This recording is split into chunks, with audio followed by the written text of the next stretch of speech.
मैं professor Ramesh Chandra Gaur, dean एवं विभागाध्यक्ष कला निधि, इंदिरा गांधी राष्ट्रीय कला केंद्र। आप सभी का इस आज के कार्यक्रम पुस्तक परिचर्चा में हार्दिक स्वागत करता हूं। जैसा कि आप सभी जानते हैं कि इंदिरा गांधी राष्ट्रीय कला केंद्र IGNC बुक सर्किल प्रोग्राम के अंतर्गत निरंतर इस तरह के कार्यक्रम आयोजित करता रहता है। आज जिस पुस्तक पर हम वर्चुअल परिचर्चा करने जा रहे हैं, उस पुस्तक का टाइटल BP सिंह, चंद्रशेखर, सोनिया गांधी और मैं, और इस पुस्तक के लेखक हैं जाने माने बहुत प्रसिद्ध पत्रकार, भूतपूर्व सांसद और सामाजिक विषयों पर इलेक्ट्रॉनिक और प्रिंट मीडिया में लगातार निरंतर जागरूकता फैलाने वाले श्री संतोष भारती जी। जैसा कि आप सभी जानते हैं कि इंदिरा गांधी राष्ट्रीय कला केंद्र का ये जो कार्यक्रम है, इसमें हम निरंतर रूप से पुस्तक और लेखक, पोषकों और पाठकों के साथ जोड़ने की कोशिश करते हैं। तो आज हम बहुत ही हर्ष और गौरव का अनुभव कर रहे हैं कि इतनी महत्वपूर्ण पुस्तक और इतने महान लेखक के बारे में हम लोग परिचर्चा करने जा रहे हैं। इस परिचर्चा को सफल बनाने के लिए इस कार्यक्रम की अध्यक्षता परम श्रद्धेय इंदिरा गांधी राष्ट्रीय कला केंद्र न्यास के अध्यक्ष आदरणीय श्री राम बहादुर राय जी कर रहे हैं। पुस्तक का परिचय देने के लिए लेखक के अतिरिक्त हमारे साथ संपादक प्रोफेसर फौजिया अर्शी जुड़ी हुई है। और सबसे महत्वपूर्ण बात है कि आज इस पुस्तक परिचर्चा में बहुत ही महत्वपूर्ण और बहुत ही सुविख्यात पत्रकार और लेखक शामिल हैं। इस पुस्तक परिचर्चा में भाग लेने के लिए हमारे साथ हैं डॉक्टर वेद प्रताप वेदिक, वरिष्ठ पत्रकार, राजनीतिक विश्लेषक और स्वतंत्र और जाने माने हस्ती हैं हिंदुस्तान में।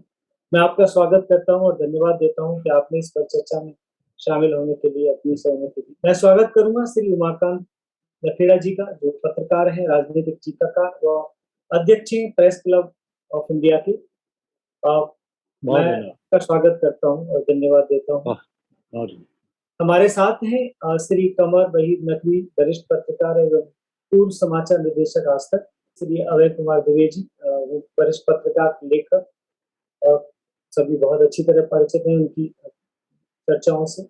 सर, आपका स्वागत करता हूं और धन्यवाद कि आपने इस परिचर्चा में शामिल करने की अपनी सहमति दी। इंदिरा गांधी राष्ट्रीय कला केंद्र और उसके कला निधि विभाग, जो कि भारत का एक बहुत ही महत्वपूर्ण कल्चरल रिसोर्स सेंटर है, जो बहुत ही यूनिक है। उसमें सबसे महत्वपूर्ण बात यह है कि जो इसकी प्रिंट लाइब्रेरी है, जो रेफरेंस लाइब्रेरी है, उसमें 25 एमिनेंट स्कॉलर्स की पर्सनल लाइब्रेरीज सुशोभित हैं, जिसमें कि आचार्य हजारी प्रसाद द्विवेदी, डॉक्टर सन्निधि कुमार चटर्जी, डॉक्टर कपिला वाजपेयी, श्याम बेनेगल जी और बहुत सारी ऐसी हस्तियां हैं जिन्होंने अपनी पर्सनल लाइब्रेरीज हमें डोनेशन के रूप में दिए हैं, और जिसके द्वारा लोग आगे आके उनके ऊपर रिसर्च कर सकते हैं।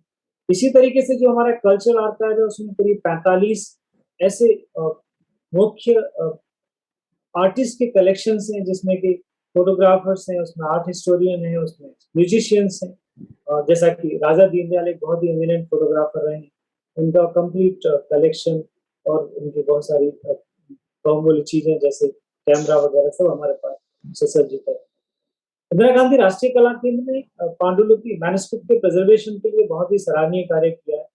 अब तक करीब हम लोग 45 लाख मैन्युस्क्रिप्ट्स को आइडेंटिफाई कर चुके हैं और 6 लाख उनमें से डिजिटाइज हो चुकी हैं। वो सब इंदिरा गांधी राष्ट्रीय कला केंद्र में लोगों के लिए 1 लाख से ज्यादा विजुअल्स, फोटोग्राफ, जो monuments on different aspects of Indian cultural heritage हमारे पास हैं, जो दर्शकों के लिए अवेलेबल है। और ये सारी धरोहर ऑनलाइन कैटलॉग हो चुका है इसका। और अब जैसा कि आप सभी जानते हैं कि इंदिरा गांधी राष्ट्रीय कला केंद्र अपने नए प्रांगण जनपद होटल बिल्डिंग में शिफ्ट कर चुका है, और हमने सारा कलेक्शन, ये 7 से 8 लाख जितना भी कलेक्शन है, बहुत ही साइंटिफिकली और बहुत सिस्टमेटिक ढंग से ट्रांसफर करके और सारा कलेक्शन में जा रहा है, और जल्दी ही पब्लिक के लिए सब कुछ अवेलेबल रहेगा। तो मैं अब आमंत्रित करूंगा पुस्तक के लेखक श्री संतोष भारती जी को पुस्तक का परिचय दें। संतोष भारती जी। सभी का स्वागत। मैं आज काफी अभिभूत भी हूँ और घबराया हुआ भी हूँ। घबराया इसलिए हूँ कि ज़िंदगी में पहली बार मुझे लग रहा है कि मैं एक इम्तिहान दे रहा हूँ। अब तक मैं इम्तिहान देता नहीं था। जितने दिनों में पत्रकारिता की, उस सारी पत्रकारिता को मैंने सिर्फ़ इतना कह सकता हूँ अपनी पूरी ईमानदारी से किया, साहस के साथ किया, निडरता के साथ किया।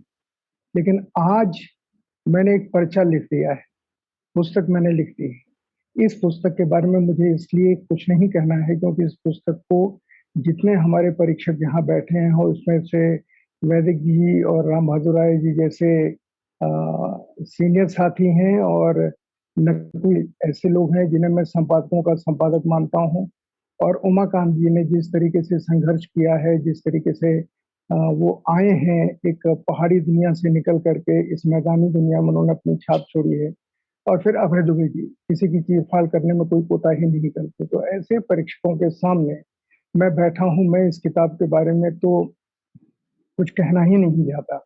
इसके बारे में अगर कुछ कहना है तो यही लोग कहेंगे और आप लोग जो सुन रहे हैं, आप देखिए कि ये मेरी परीक्षा लेकर के मुझे पास करते हैं या नहीं करते। मैं कह रहा हूँ कि मैं जीवन का पहला इम्तिहान दे रहा हूँ।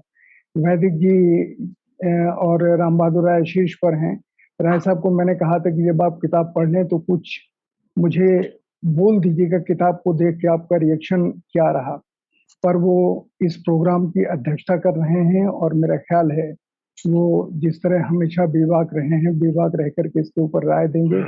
यही मेरे लिए आप सबका आशीर्वाद भी होगा, यही मेरे लिए आप सबकी शुभकामनाएँ भी होंगी और यही मेरे लिए साहस का संचार भी करेगा कि मैं आगे भी कुछ लिखने की कोशिश करूँ या ना। तो रमेश जी आपको धन्यवाद इसलिए कि आपने इसके आयोजन में काफ़ी मेहनत की, लोगों से बार-बार फ़ोन किए और फौजी अर्शी जी को इसलिए मैं धन्यवाद देता हूँ कि मेरी किताब हाथ की लिखी इनके पास पहुँची और अगर ये बताएँगी आपको तो अच्छा रहेगा कि पुस्तक की यात्रा कैसी रही।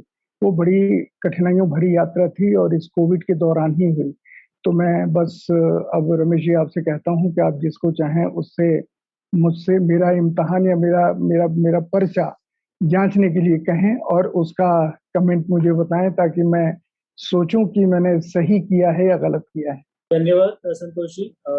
आप जिस तरीके से पत्रकारिता करते हैं और आप एक नयापन लाने की कोशिश करते हैं और आज भी आपने इस हमारी परिचर्चा में उसी तरह की शुरुआत की है कि आप खुद परिचय देने की बजाय दूसरों से आप सुनना चाहेंगे, तो बहुत-बहुत धन्यवाद आपका। प्रोफेसर फौजिया अर्शी एक उद्यमी और शिक्षाविद हैं जो अब मनोरंजन उद्योग की दुनिया में बहुत ही प्रभावशाली अधिकार रखने वाली महिला हैं। आप लगभग 15 सालों से प्रोफेसर प्रबंधन शिक्षा पर कार्य कर रही हैं तथा कई व्यावसायिक घरानों और शैक्षणिक संस्थाओं की सलाहकार हैं। आप अपने एक शीर्ष महिला उद्यमी हैं जो आधुनिक बहुत ही पेशेवर तरीके से काम करती हैं। आपका मार्केटिंग प्रबंधन है। आप अंग्रेजी में स्नातकोत्तर हैं। मैं आपको आमंत्रित करता हूँ कि आप हमें पुस्तक का परिचय दें। बहुत-बहुत शुक्रिया और यहाँ बैठे सभी लोगों को मेरा नमस्कार। बहुत ही ज़हीन और हिंदुस्तान के जाने-माने लोग यहाँ इस मंच पर हैं। मेरी खुशनसीबी है that I am invited by you to say a few words. But जैसे कि सर ने कहा कि पहले सारे लोग ये जानना चाहेंगे कि किताब की यात्रा कैसी रही। वीपी सिंह चंद्रशेखर, सोनिया गांधी और मैं किताब मेरी नज़र में एक इतिहास ग्रंथ है। पहले तो मैं ये कहना चाहूँगी जो मैंने अपने एडिटोरियल में भी इसको लिखा है कि ये एक मामूली किताब नहीं है और मैं I am just fortunate enough to part of this book और संतोष जी ने मुझे चूज़ किया, मुझ पर ट्रस्ट किया कि मैं इस किताब को प्रोड्यूस और एडिट करूँ। किताब में मार्केट में आने तक की बहुत दिलचस्प यात्रा है, इसमें कोई शक नहीं है। 1000 पन्नों की मैन्युस्क्रिप्ट संतोष जी के हाथ की लिखी हुई ब्लैक पेन से उन्होंने मेरे हाथ में 4-5 इतने मोटे-मोटे जो स्पाइरल बाइंडिंग की हुई कॉपीज थी वो उन्होंने दी, तकरीबन 1000 पेजेस। उन्होंने कहा कि Fauzia I have completed the book, now what next? मैंने उसको पढ़ना शुरू किया तो मैं ये देख रही थी कि ना उसमें कोई वर्ड कटा हुआ था, ना कोई वर्ड दोबारा लिखा हुआ था, ना कोई लाइन कटी हुई थी, ना कोई पैराग्राफ कटा हुआ था। ऐसा लग रहा था उसको पढ़ के कि जैसे संतोष जी को इल्हाम हो रहा होगा और वो लिखते चले गए हों। और फिर उस किताब को टाइप करवाया गया। टाइप करवाया तो 15 दिन में टाइप होकर सामने आ गई, तो मैं बहुत खुश हो गई कि अरे 15 दिन में इतनी जल्दी टाइप हो गई।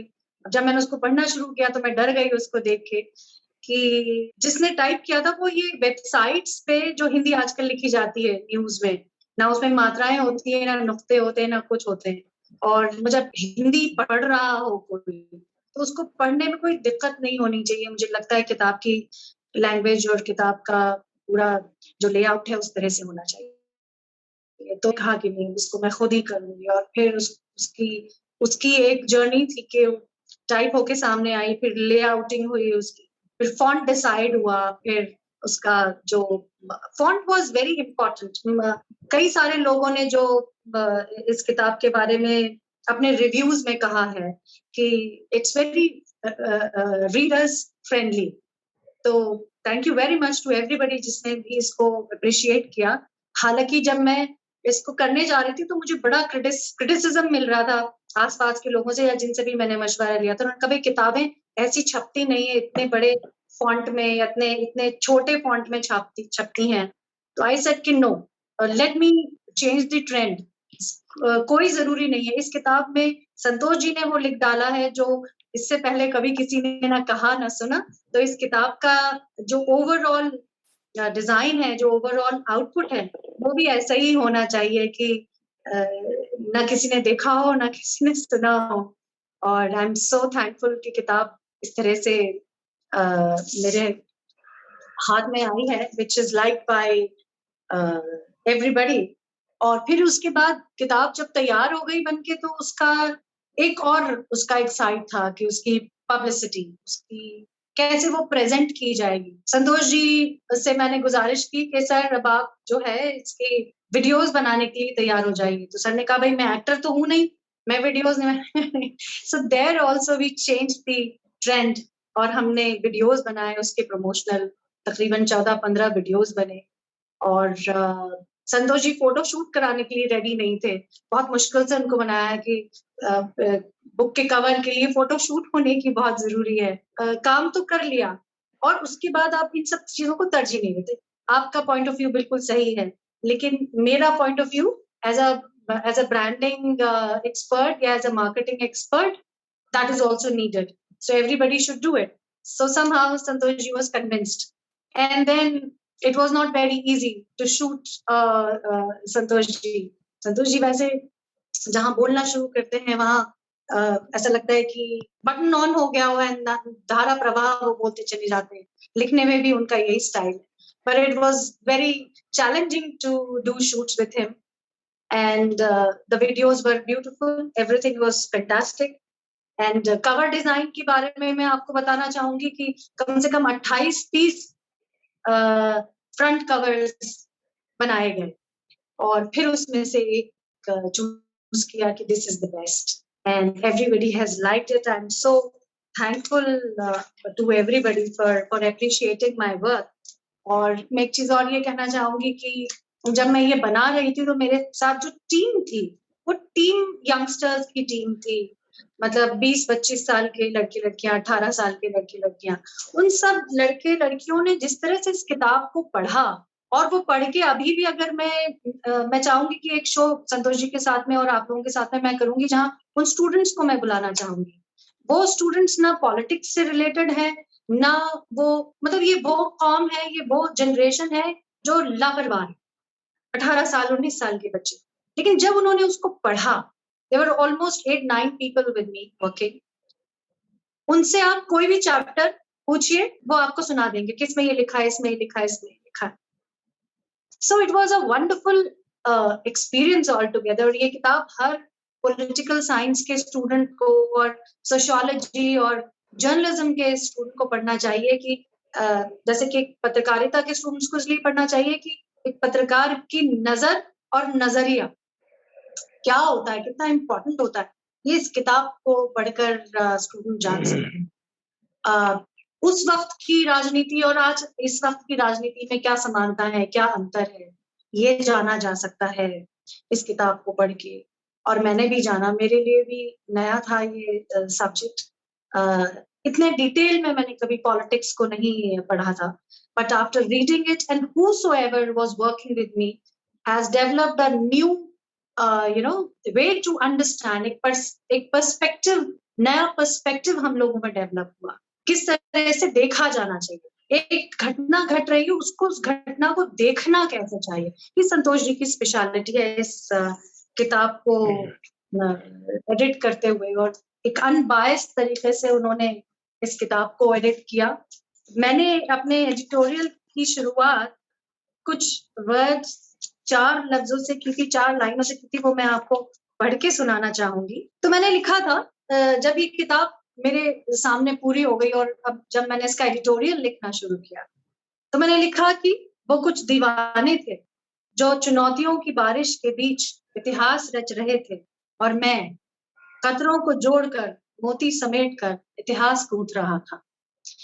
मुझे यही फीलिंग आई इस पूरी किताब को एडिट और प्रोड्यूस करने के बाद, पढ़ने के बाद, कि कितनी ईमानदारी के साथ में, कितने जुनून के साथ में और कितने परफेक्शन के साथ में संतोष भारती जी ने इस किताब को लिखा।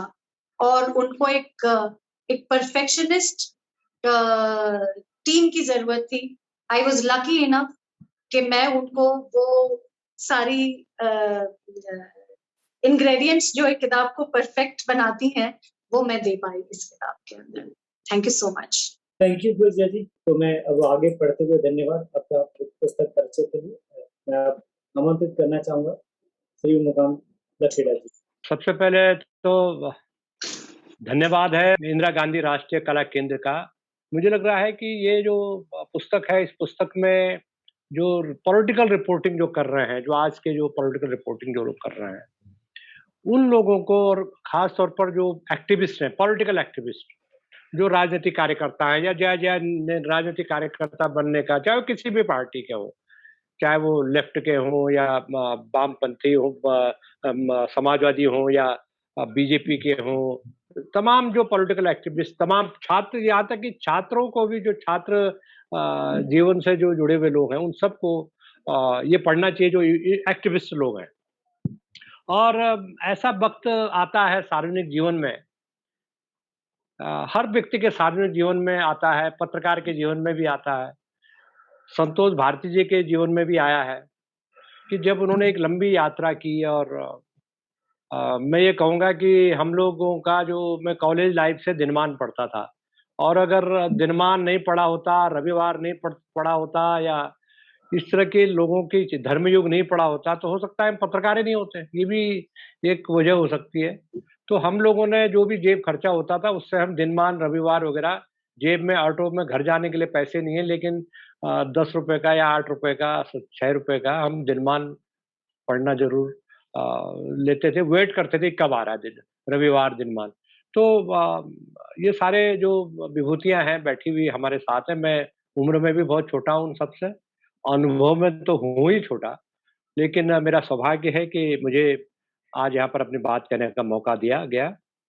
और ये एक जो राजनीति में मैं कह रहा था कि राजनीति में एक ऐसा दौर आता है कि जब आदमी पीछे मुड़ के देखता है, पॉलिटिकल रिपोर्टर भी, जैसे हम पॉलिटिकल रिपोर्टर रहे हैं, 5-7 प्रधानमंत्रियों के साथ व्यक्तिगत तौर पर हमारे संबंध रहे हैं, तो जब हम आज मुड़ करके देखते हैं, पीछे मुड़ के देखते हैं, तो एक किस्म से एक विहंगम दृष्टि डालते हैं। तो संतोष भारती जी ने एक विहंगम दृष्टि डाली है, और उन्होंने जो, उनकी जो मैं कहूँगा कि बड़ा अद्भुत उन्होंने इस किताब में चीज़ों को जिस ढंग से समेटा है, वो बहुत ही अद्भुत है मेरे हिसाब से, जैसे मैंने पहले भी कहा था। और एक किस्म से एक रिपोर्टर की डायरी, वो चूंकि एक रिपोर्टर थे, बड़े प्रतिष्ठित जानी मानी पत्रिका के रिपोर्टर थे, तो एक रिपोर्टर की डायरी के रूप में, और एक रिपोर्टर की डायरी जिसके भीतर एक एक्टिविस्ट छिपा हुआ है, एक पॉलिटिकल माइंड छिपा हुआ है, एक एक्टिविस्ट छिपा हुआ है, एक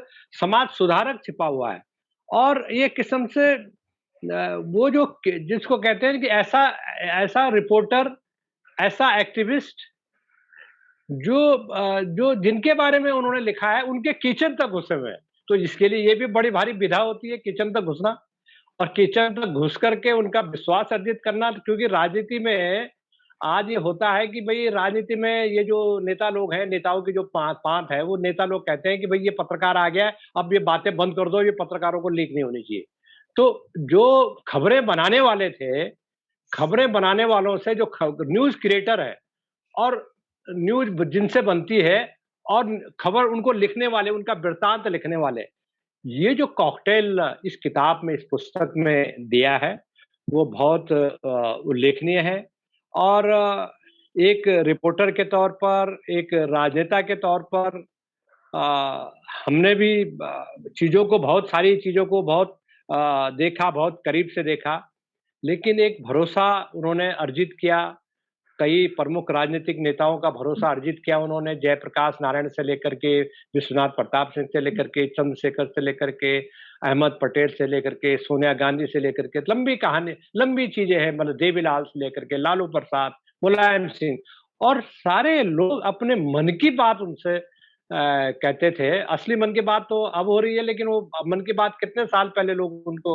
अपने मन की बात बता देते थे। तो ये बड़ा उनका गुण है और जो बेजोड़ है मेरे हिसाब से। और उनको देखिए कि वो, उनको मैं कहूँगा कि वो बड़े राज़दार, एक किताब से ये मालूम होता है कि वो बड़े राज़दार पत्रकार थे, बड़े राज़दार। और उन्होंने मुझे निश्चित है, मेरी राय है कि उन्होंने बहुत से राज इसमें लिखे नहीं होंगे। मुझे पक्का पता है कि बहुत से राज थे उनको मालूम, क्योंकि उन्होंने कहा होगा कि देखिए एक किताब बहुत लंबी-चौड़ी हो रही है। फिर ये है कि उस राज्यों में बहुत से राज के भीतर घुसते-घुसते वो ऐसी जगह चले जाएँगे कि जहाँ से फिर वो चक्रव्यूह से वापस लौटना मुश्किल हो जाएगा। तो उन्होंने बड़ा डिफेंसिव गेम खेला है, क्योंकि जिसको इतनी बातें पता हैं, उनको और भी बातें पता होंगी जो उन्होंने, मुझे लग रहा है कि आने वाली पुस्तकों में उनका वो वर्णन करेंगे, ऐसा मैं उम्मीद करता हूँ। और एक नेता ने, उन नेताओं का उन्होंने भरोसा जीता और देखिए बहुत सारी विडंबनाएँ उन्होंने इस पुस्तक में लिखी हैं। और ये जो विश्वनाथ प्रताप सिंह जी का जो प्रादुर्भाव भारत की राजनीति में हुआ, वो ऐसा खंड काल था भारतीय राजनीति का कि जब भारतीय राजनीति में एक ऐसा, इंदिरा गांधी की मृत्यु के बाद 400 से ज़्यादा सीटों वाला एक बहुत ही मजबूत प्रधानमंत्री भारत की राजनीति में स्थापित थे, वो थे राजीव गांधी। मैं ये मानता हूँ कि राजीव गांधी बहुत इनोसेंट प्रधानमंत्री थे। उनके पीछे और जब जब जैसे कि उन्होंने पुस्तक में राजीव गांधी और विश्वनाथ प्रताप सिंह की जो बहुत कड़वाहट वाला एक वृत्तांत का उल्लेख किया है, मैं ये पक्का मानता हूँ कि राजीव गांधी जिस तरह के राजनीतिक व्यक्ति थे, गैर राजनीतिक व्यक्ति थे, तो वो जो उन्होंने विश्वनाथ प्रताप सिंह के प्रति जो भाषा का इस्तेमाल किया और जिस तरह से गुस्से का इस्तेमाल किया, वो उनका मौलिक नहीं था। वो जो राजीव गांधी, क्योंकि राजीव गांधी को कुछ लोग ऑपरेट करते थे और जैसे कि वो लगता है दून स्कूल की कौटरी है, वो उनको ऑपरेट करते हैं, वो राज शरीफ आदमी है, ये दून स्कूल की तिकड़ी से घिरे हुए हैं। तो निश्चित रूप से उनको ये कहा गया हुआ कि आप, ये सही टाइम है कि आप विश्वनाथ प्रताप सिंह को बुलाओ और उनको खरी खोटी सुनाओ, जरा तगड़ी घूट पिला दो उनको और उनको कह दो कि तुम्हें तुम्हारी XYZ औकात मिल जाएगी, प्रणब मुखर्जी की तरह, जैसे उनको 1-2 साल बाद लौटना पड़ा। तो ये मैं, अब चूँकि मैंने भी राजीव गांधी को करीब से देखने का मौका मिला, उनके बारे में बहुत, तो वो बड़े, ये उनकी जो उन्होंने शैली का इस्तेमाल किया, वो उनके व्यक्तित्व, उनके अपने नहीं थे वो उनके।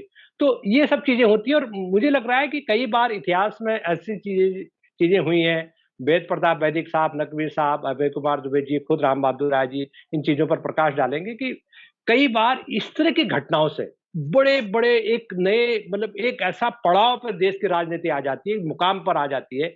सपोज़ करो कि राजीव गांधी ऐसा नहीं करते और विश्वनाथ प्रताप सिंह कांग्रेस में ही होते, कांग्रेस से बाहर नहीं निकलते। जैसे कि चंद्रशेखर जी ने जब संतोष भारती जी को बोला कि यार संतोष, ऐसा लगता है कि इनका कांग्रेस के प्रति मोह जो है अभी खत्म नहीं हुआ है। तो ये जो चीज़ें बता रही हैं कि वो एक किस्म से विश्वनाथ प्रताप सिंह कांग्रेस की राजनीति में इतने गहराई से रचे बसे हुए थे कि वो एक कांग्रेस से बाहर निकलने की जो परिकल्पना भी नहीं कर सकते थे कि ये एक मच्छी पानी के बाहर निकल करके कैसे वो जिंदा रह पाएगी, उसकी भी परिकल्पना विश्वनाथ प्रताप सिंह नहीं करते होंगे। तो वो निश्चित रूप से ईमानदार आदमी थे। जैसे उनसे राजनीतिक रूप से हमारे मतभेद रहे होंगे, बहुत सारे लोगों के मतभेद रहे होंगे, लेकिन वो उन पर, उनके लोगों पर, या जब उनको लगा कि ये आदमी गड़बड़ कर रहा है, तो उन्होंने उसको बर्दाश्त नहीं किया, चाहे वो उनका करीब कितना ही करीबी आदमी क्यों ना हो। इस उनकी सत्यनिष्ठा पर, उनकी जिसको कहते हैं ईमानदारी पर आज भी कोई मिसाल भारत की राजनीति में दे सकता है कि बीपी सिंह ऑनेस्ट आदमी थे। उन्होंने बाद में मंडल और कमंडल ये सब क्या-क्या चीजें की हैं, उस पर एक राजनीतिक बहस वो अलग मुद्दा है। लेकिन मुझे ऐसा लगता है कि इस तरह की जो चीजें भारत की राजनीति में हुई है, उससे कई बार क्या हुआ कि देश की एक एक दिशा ही बदल गई देश की राजनीति की। अगर विश्वनाथ प्रताप सिंह कांग्रेस में होते, कांग्रेस के टुकड़े नहीं होते, राजीव गांधी पूरी ताकत के साथ मैदान में जाते, हो सकता है कि वैसे भी विश्वनाथ प्रताप सिंह जब प्रधानमंत्री बने थे, तो कांग्रेस पार्टी तो 200, मुझे लगता है 220-22 सीटें, जो मुझे याद पड़ रहा है, कांग्रेस पार्टी जीती थी। और कांग्रेस पार्टी ने कहा था कि हमें सरकार बनाने के लिए मैंडेट नहीं है, हम सरकार नहीं बनाएंगे। तो बड़ी पार्टी होने के बाद भी उन्होंने सरकार नहीं बनाई। आज की राजनीति के देखिए कि आज की राजनीति के एकदम उलट। और राजीव गांधी की जो लोकप्रियता थी और उनके साथियों की जो लोकप्रियता थी, वो इतनी नीचे घट गई कि उनको मतलब सबसे बड़ी पार्टी के रूप में तो उभरे, लेकिन कम से कम वो बहुत सारी सीटों से कम 50-60 सीट, 70 सीटों पीछे हो गए न्यूनतम बहुमत लेने के लिए। तो मैं ये मानता हूं कि इस तरह की घटनाओं ने जो हमारे भारत की राजनीति में घटनाएं घटी 67 में, 69 में, 71 में, 77 में, फिर इंदिरा जी 1980 में वापस आई, 1984 में तो उनकी हत्या ही हो गई। तो मेरा ये कहने का मतलब ये है कि ये जो पुस्तक है, ये पुस्तक एक गवाह है, एक चश्मदीद गवाह है कि एक ऐसा भी कालखंड भारत की राजनीति में आया जब ऐसी सरकार बनी, चाहे वो अल्पजीवी सरकार रही हो, कुछ कुछ समय के लिए सरकार रही हो, जब अ, घोर दक्षिणपंथी और घोर वामपंथी, भारतीय जनता पार्टी और वामपंथी पार्टियां, जो एक दूसरे को फूटी आंख नहीं सुहाते, जो एक दूसरे का कदम कदम पर विरोध करते हैं, तो ऐसा काल भी भारत की राजनीति में आया जब भारत की राजनीति में दोनों इस बात पर सहमत हो गए हैं, एक बीच का रास्ता के लिए, कि देखिए इस सरकार को चलाओ एक राष्ट्रीय आम सहमति की सरकार, क्योंकि एक सरकार जो बोफोर्स के भ्रष्टाचार का प्रतीक बन गई थी और उसको जनता ने बहुमत से काफी दूर पछाड़ लिया। तो एक ऐसी सरकार बने जिसमें प्रतीक के तौर पर भ्रष्टाचार के खिलाफ लड़ाई लड़ने वाले विश्वनाथ प्रताप सिंह भले ही उसके प्रधानमंत्री हों, लेकिन वो किस्म से उसका जो बाह्य आवरण हो, वो बाह्य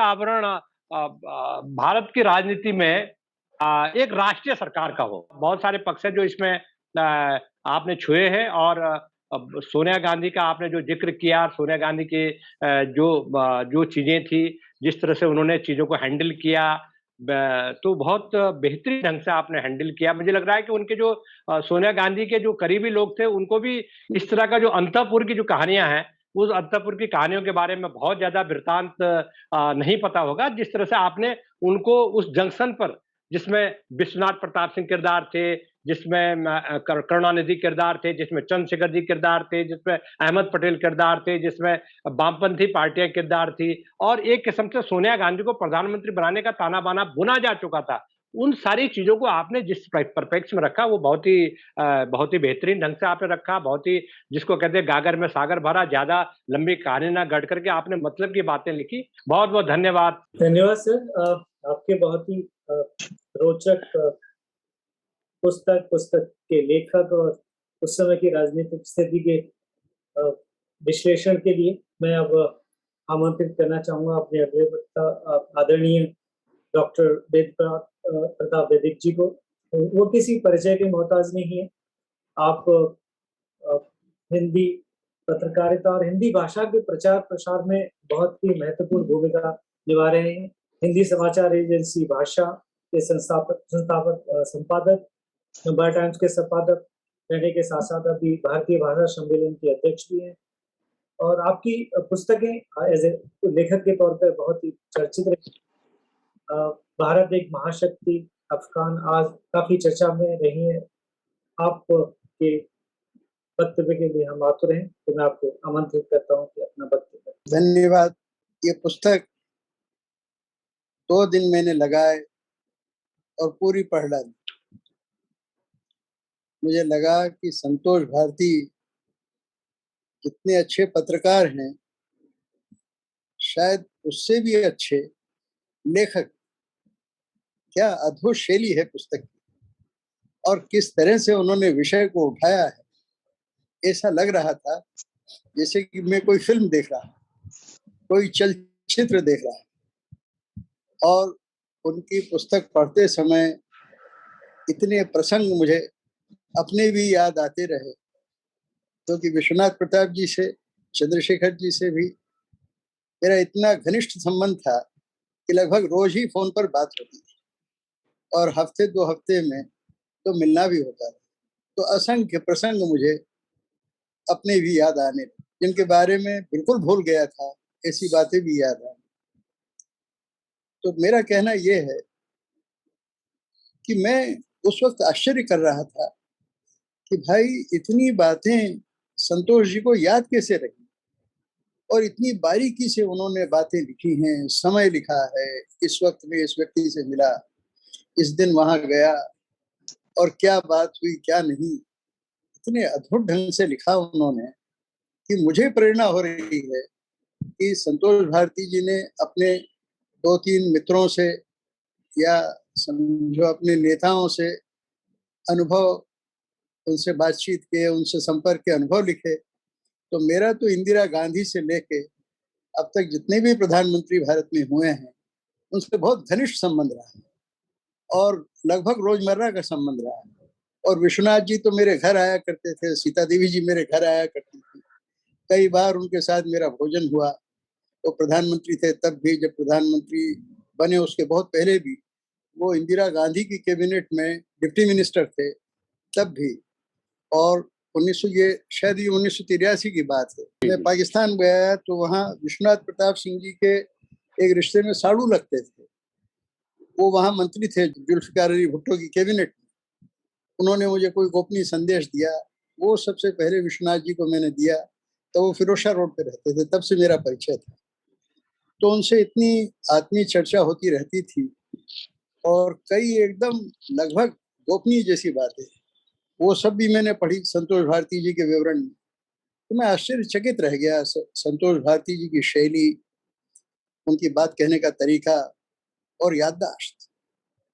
तो मुझे लगता है कि जैसा संतोष भारती जी ने लिखा है, अगर राम बहादुर राय जी भी लिखें तो मैं समझता हूँ कि और भी दूसरे जो पत्रकार हैं जिनका हम लोगों से भी ज्यादा अनुभव रहा है, वो लोग लिखें तो ये भारतीय समसामयिक इतिहास की एक बहुत बड़ी सामग्री बन सकती है। ऐसे ऐसे प्रसंग संतोष जी ने लिखे हैं जिनका किसी को कोई अंदाज तक नहीं। जैसे सोनिया गांधी वाले प्रसंग में उन्होंने लिखा कि विश्वनाथ जी और चंद्रशेखर जी दोनों उनको फिर से प्रधानमंत्री बनाने के लिए इतनी तत्परता दिखा रहे थे। ये प्रसंग किसी को पता ही नहीं। सब लोग ये समझ रहे थे कि एक बार जो प्रतिद्वंदिता स्थापित हुई, एक बार जो दुश्मनी बन गई, वो हमेशा बनी रही। राजनीति कितनी तरल होती है इसका पता चलता है संतोष भारती की किताब पढ़ने से। संतोष जी ने जिन लोगों का जिक्र किया है, शायद 2-3 लोग ऐसे होंगे कि जिनसे मेरा संपर्क नहीं रहा। किससे मेरा संपर्क नहीं रहा? इंदर गुजराल जी से, कृष्णकांत जी से, नरसिंह राव जी से, अटल जी से, मुलायम सिंह जी से, सारे देवेगौड़ा जी से, सारे मेरे मित्र थे और सबके बारे में इतनी प्रासंगिक बातें उन्होंने लिखी हैं जिससे उनके स्वभाव उजागर होते हैं। कि मुलायम सिंह कहते हैं एक बात, करते हैं दूसरी बात। और उन्होंने विश्वनाथ प्रताप सिंह जी को भी नहीं बख्शा। एक अच्छी असली पत्रकार का जो कर्तव्य है वो संतोष भारती ने निभाया है। उन्होंने बताया है कि विश्वनाथ प्रताप सिंह सफल क्यों नहीं हुए, उनके स्वभाव में क्या क्या कमजोरियां थी, खूबियां बहुत गिनाई हैं। और मैं भी जानता हूँ कि विश्वनाथ प्रताप सिंह बड़े एक विलक्षण व्यक्ति थे, अद्भुत उनका स्वभाव था, उनमें एक प्रकार का संतत्व था, संतों की तरह थे और बहादुरी भी उनमें बहुत थी, लेकिन उनकी जो कमियां हैं वो भी उन्होंने बहुत अच्छे ढंग से गिनाई। कुल मिला के मैं समझता हूँ कि ये पुस्तक हर नेता के पढ़ने लायक, देश का हर भावी नेता इस पुस्तक को पढ़े तो उसके नेताओं की कमजोरियां और खूबियां दोनों का पता उसको बहुत अच्छी तरह से चल जाएगा। इसके अलावा इस पुस्तक का जो प्रोडक्शन हुआ है, इतने तरकीब से पुस्तक छपी है, संपादित हुई है, लिखी है, तो मैं ये फौजिया, अभी इनको बेटी कहूँ कि बहन कहूँ, इनकी अपनी पुस्तक बहुत अच्छी है, इन्होंने मुझे भेजी थी अंग्रेजी में, मैंने एक ही बैठक में उस पुस्तक को पढ़ डाला। तो फौजिया जी, मैं आप तो हमारे प्रदेश की हैं, भोपाल की हैं, इनको बधाई देता हूँ कि आप इतना अच्छा काम करती हो, मुझे अंदाज ही नहीं था। हिंदी में इतनी अच्छी छपी हुई पुस्तक मैंने बहुत कम देखी, और इसकी भाषा और शैली, मैंने तो संतोष भारती जी को आज सुबह फोन पे कहा कि संतोष जी, मुझे एक किताब आपकी लिखी लगती नहीं है, ये इतनी बढ़िया लिखी हुई है, इसकी शैली इतनी जबरदस्त है, छोटे छोटे वाक्य, छोटे छोटे शब्द और एकदम सरल, दिल में बैठ जाए सीधी। ये तो किसी महान लेखक की लिखी हुई पुस्तक है, ये आपकी लिखी हुई नहीं है, ये पत्रकार नहीं, किसी बहुत मंजे हुए लेखक की पुस्तक लगती है मुझे। तो मैं उनको बहुत बधाई देता हूँ और ये कहता हूँ कि ऐसी पुस्तक और लिखें, और खास तौर से जो विश्वनाथ जी वाला हिस्सा है वो बहुत सुंदर है, बहुत मार्मिक है और बहुत प्रामाणिक है। उसमें कहीं मुझे ये नहीं लगता है कि संतोष भारती ने खुद को बड़ा प्रोजेक्ट करने की कोशिश की है। लोग करते यही हैं, आत्मकथाएं लिखते हैं, दूसरों से लिखवाते हैं और बहुत पैसे खर्च करते हैं, लेकिन इसमें संतोष भारती ने अपने आप को हाशिए पे रखा है, जहाँ बहुत जरूरी है वहाँ खुद का जिक्र किया है। कहीं ऐसा नहीं लगता कि वो अपने आप को थोपने की कोशिश कर रहे हैं। इस दृष्टि से भी मैं समझता हूँ कि लेखकों को और पत्रकारों को ये समझना चाहिए कि ऐसी किताबें पढ़ने से उनकी शैली में सुधार हो। तो भाई संतोष जी को मैं बहुत बधाई देता हूँ, और मैंने उनकी दूसरी किताबें तो पढ़ी नहीं, और क्या करूं, जब मैं भी सक्रिय पत्रकार था, यानी संपादक आदि था, तो उनसे ज्यादा संपर्क मेरा रहा नहीं, लेकिन अब मेरा दिल करता है कि ये हम लोगों में बहुत ही विलक्षण व्यक्ति हैं, बहुत ही परम प्रेम के और आदर के योग्य हैं। और भाई राम बहादुर राय जी को मैं बहुत बधाई देता हूँ कि उन्होंने अपनी संस्था के जरिए यह आज इतना सुंदर आयोजन किया है। आप सब बंधुओं को मेरा प्रणाम, नमस्कार, और फिर से संतोष भारती जी और फौजिया बहन को बहुत ही बधाई। तो बहुत बहुत धन्यवाद आपके बहुत ही रोचक विश्लेषण के लिए सर। अब मैं आमंत्रित करना चाहूंगा हमारे अगले वक्ता श्री कमर वहीद नकवी का, जो 38 सालों से इलेक्ट्रॉनिक और प्रिंट मीडिया में एक जाना माना नाम है, और वो TV Today network, India Today, नब्बा टाइम्स और ऐसे बहुत महत्वपूर्ण पब्लिशिंग इंडस्ट्री से जुड़े रहे हैं। हम आपका बहुत बहुत स्वागत करते हैं और आपको आमंत्रित करते हैं आपके वक्तव्य के लिए। आपको और इंदिरा गांधी राष्ट्रीय कला केंद्र को धन्यवाद कि उन्होंने मुझे इस कार्यक्रम में आमंत्रित किया और इस किताब पर कुछ बोलने का मौका दिया। दरअसल ये किताब नहीं है, ये एक राजनीतिक उपन्यास है, एक ऐसा उपन्यास जिसका कोई पात्र काल्पनिक नहीं है और कोई घटना भी काल्पनिक नहीं। उपन्यास की एक शर्त होती है कि पात्र भी काल्पनिक होते हैं, घटनाएं भी काल्पनिक होती हैं, और जो उपन्यासकार है वो अपने अनुभवों के जरिए पूरी कहानी को बनाता है, बुनता है। लेकिन मैं कह रहा हूं कि ये उपन्यास है और इसके पात्र असली हैं और इसकी घटनाएं भी असली हैं। यानी एक पूरा राजनीति चल रही थी पिछले 15-20 सालों में, जिस कालखंड का जिक्र है, उसका एक आईना है कि आप, एक फिल्म है कि आप बैठ गए और आप किताब पढ़ रहे हैं और सब कुछ लगता है कि आपके सामने हो रहा है।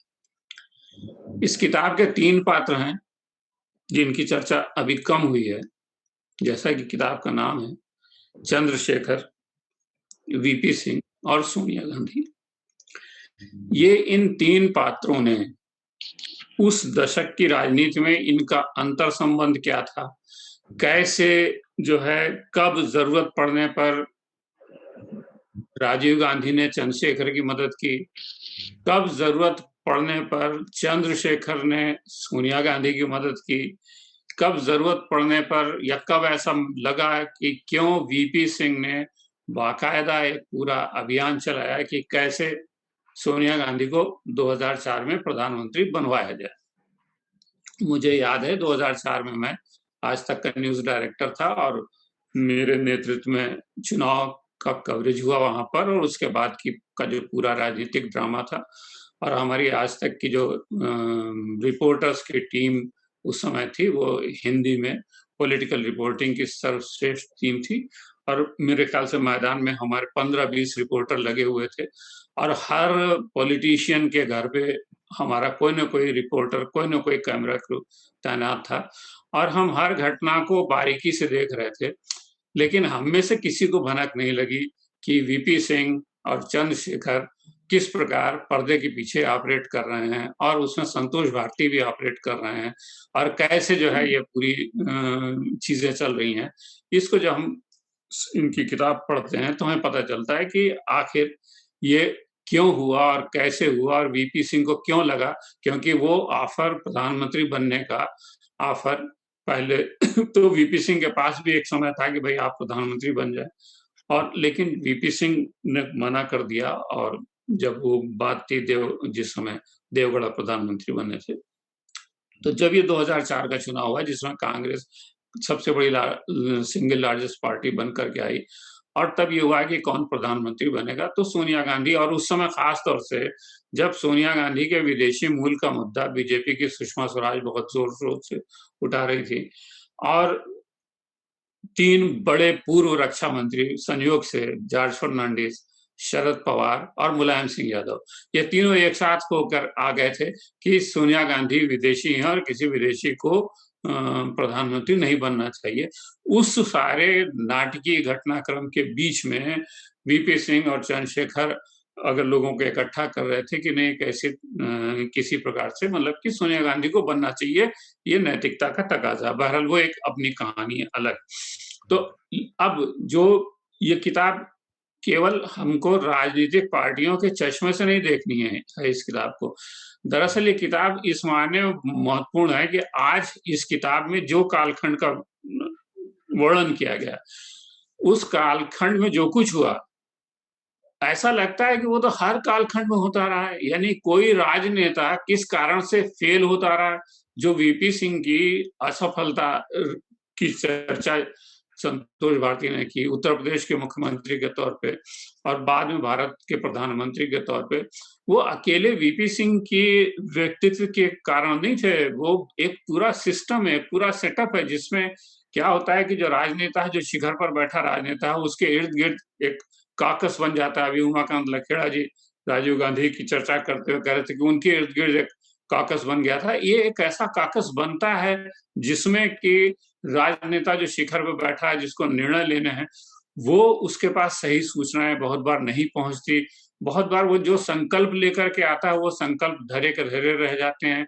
जैसे मिसाल के तौर पर वीपी सिंह की ही चर्चा इस किताब में करें, और संतोष जी ने इस बात को बहुत गंभीरता से उठाया, बार बार इसको कहा है कि साहब आप तो बोफोर्स कांड को लेकर आए थे, राजनीति से भ्रष्टाचार को खत्म करने की बात को लेकर के आए थे, लेकिन उस बोफोर्स कांड पे प्रधानमंत्री बनने के बाद वीपी सिंह कुछ खास कर नहीं पाए, या कुछ खास उन्होंने किया नहीं, या पता नहीं कुछ खास करने की उनकी इच्छा थी या नहीं थी, क्योंकि उनके पास तमाम संसाधन थे, तमाम चीजें थी जिनका वो कर सकते थे इस्तेमाल, और करना चाहिए।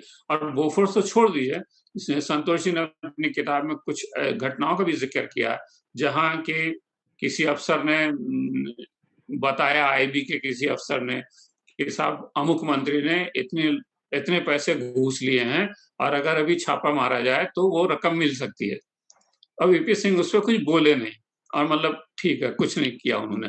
तो जाहिर सी बात है कि वो जो भ्रष्टाचार का मुद्दा था, वो भ्रष्टाचार का मुद्दा पीछे रह गया।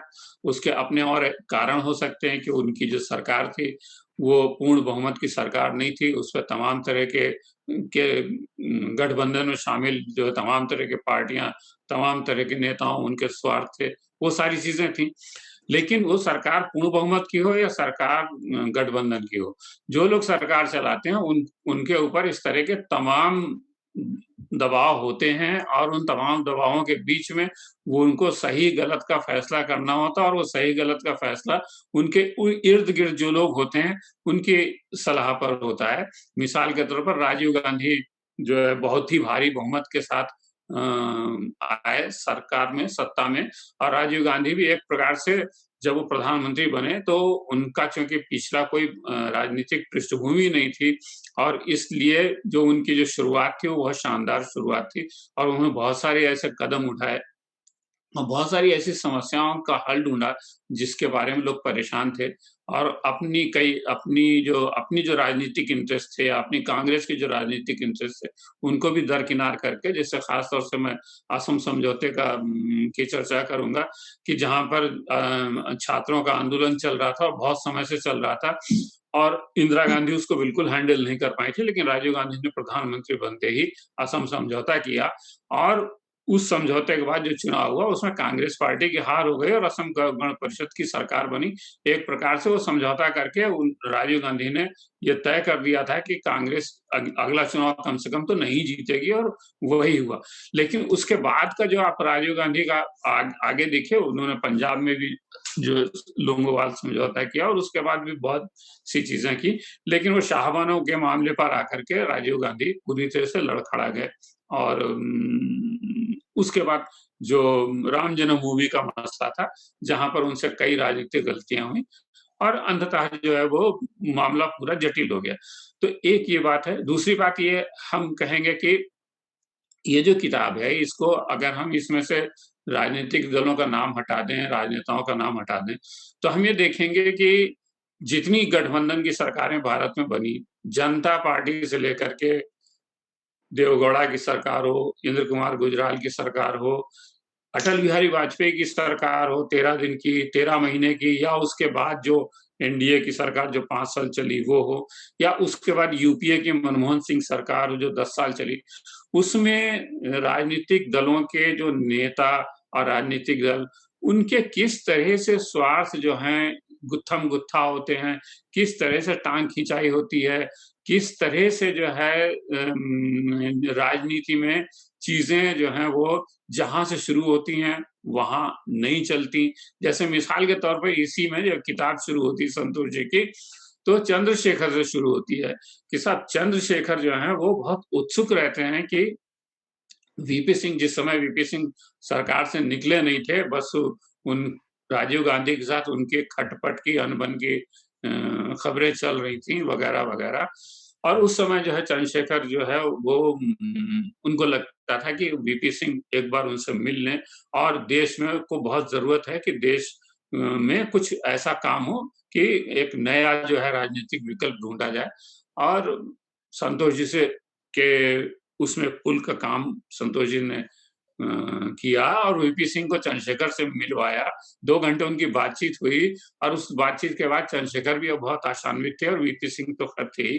तो यहाँ जहाँ चंद्रशेखर बहुत उत्सुक थे कि जहाँ वो वीपी सिंह में एक विकल्प देख रहे थे, एक उम्मीद देख रहे थे, वही चंद्रशेखर जब जैसे-जैसे वीपी सिंह की लोकप्रियता बढ़ती चली गई और जैसे-जैसे वो चुनाव की चीज़ें नज़दीक आती गई, वैसे-वैसे चंद्रशेखर की दिलचस्पी कम होती गई। केवल चंद्रशेखर की ही नहीं, बल्कि दूसरे भी नेता जो विपक्ष में थे, चाहे वो हेमवती नंदन बहुगुणा हों, चाहे वो देवीलाल हों, चाहे और दूसरे नेता हों, वो सब किस प्रकार से वीपी सिंह को चाह रहे थे कि वीपी सिंह तो आगे बढ़े, लेकिन बेसिकली जो है वीपी सिंह 12th मैन की तरह काम करें और क्रिकेट टीम की कप्तानी कोई दूसरा करे।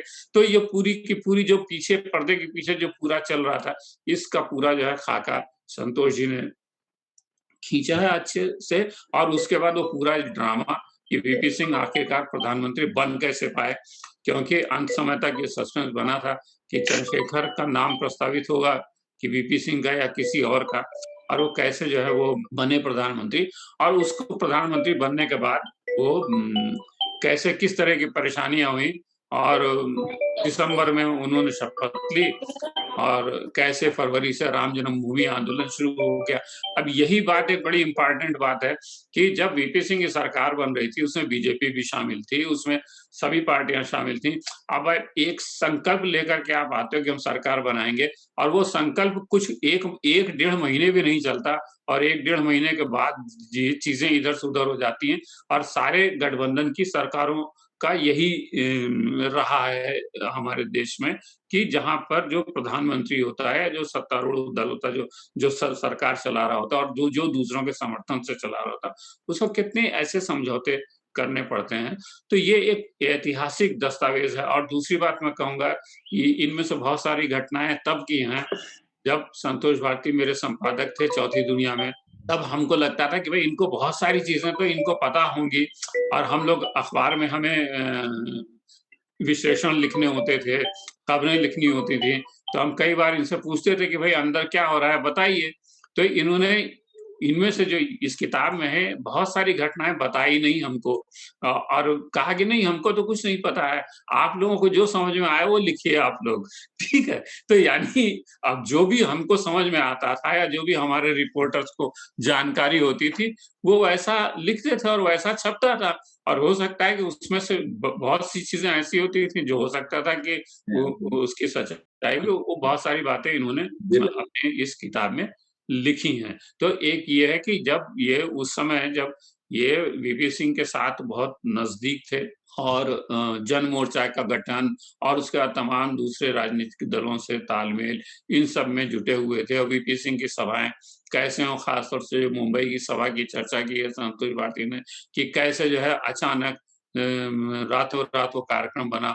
अब कैसे जो है वहां पे दत्ता सामंत हुए सभा कराने के लिए, फिर कैसे राज बब्बर जी ने जो है स्वागत का इंतजाम किया, वगैरह वगैरह, और कैसे बाला साहब ठाकरे का उसमें समर्थन भी लिया गया, और बाला साहब ठाकरे मिलना चाह रहे थे कि वीपी सिंह उनसे मिल लें, वीपी सिंह नहीं मिले। इस तरह की बहुत सारी चीजें हैं जो इन्होंने अपनी किताब में लिखी हैं।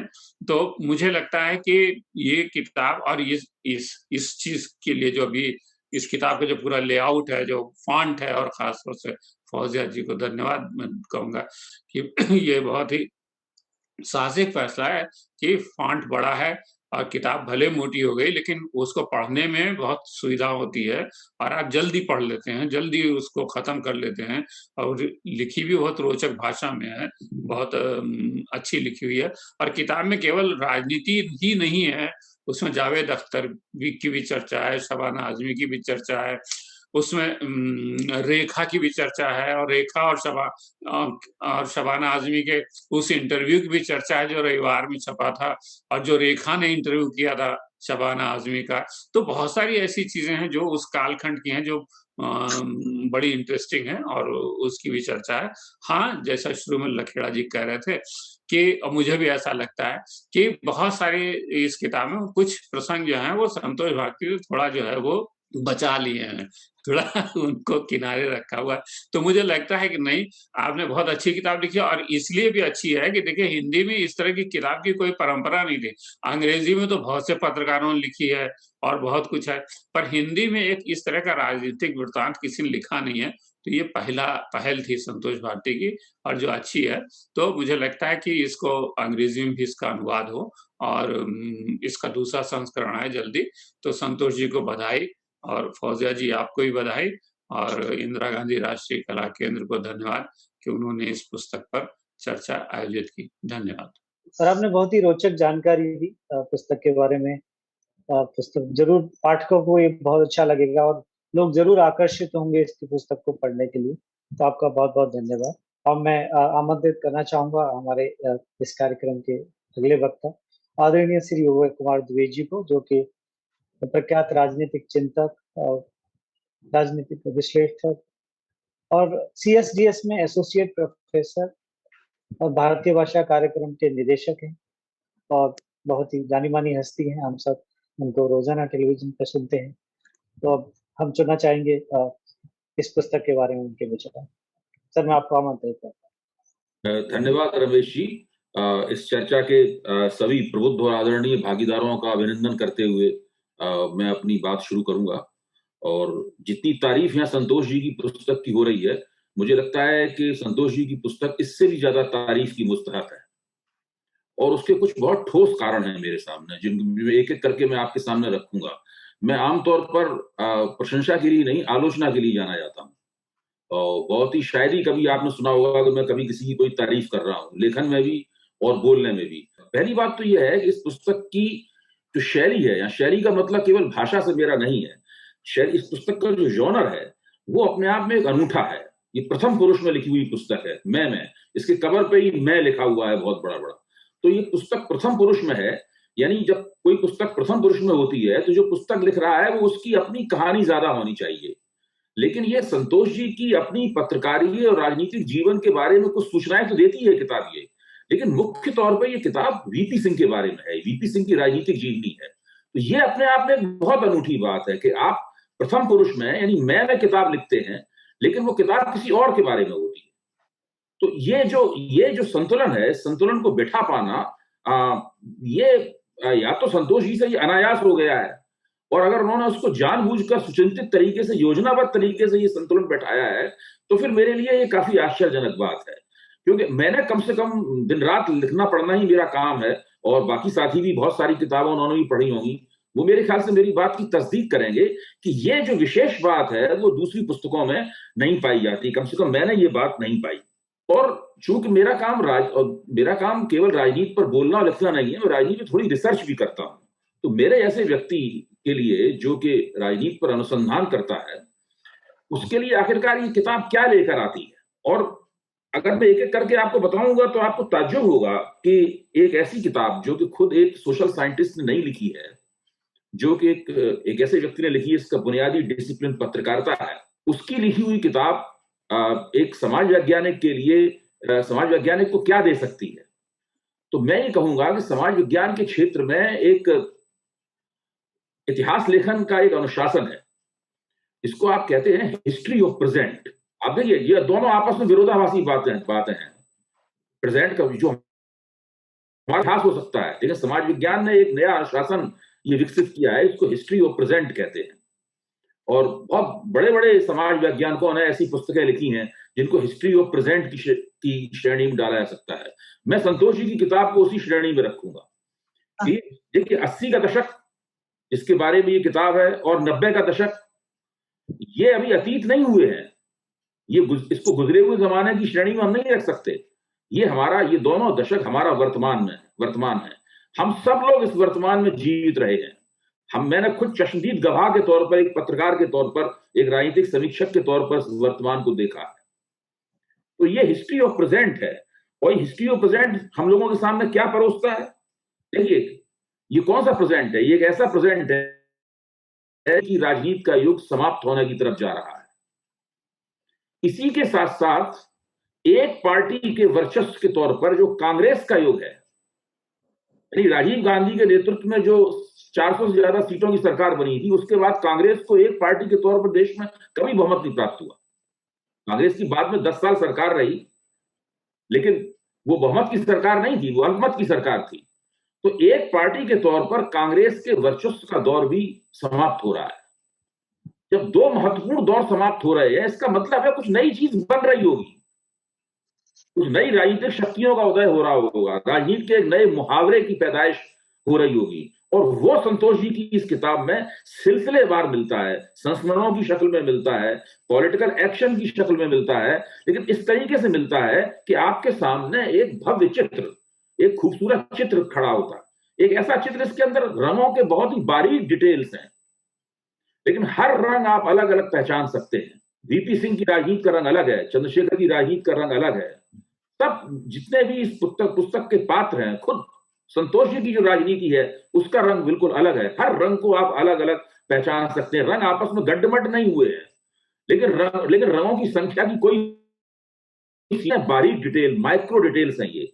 आमतौर पर इतिहास क्या होता है? इतिहास मैक्रो डिटेलों से बना होता है। इतिहास जो है वो व्यक्तिगत घटनाओं को मिला के बनाया होता है, लेकिन समष्टिगत घटनाओं को मिला के बनाया होता है।